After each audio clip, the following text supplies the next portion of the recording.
این مدل رو همتون میشناسین. به خاطر یه سری محدودیت هایی که توی این اینستاگرام هستش اسم برند و اسم مدل رو نمیتونم بگم. آوردم براتون فیلم بگیرم، جزئیات و کیفیتش رو ببینین. این بزلش سرامیکیه، کیفیت شیشه، ضخامت خود ساعت،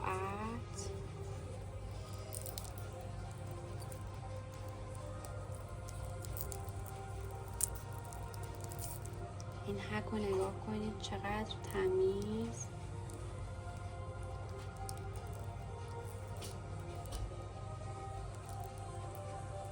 یعنی هر جا خواستیم بگین ساعتم اورجیناله میتونید از این کلکسیون ما خریداری کنید.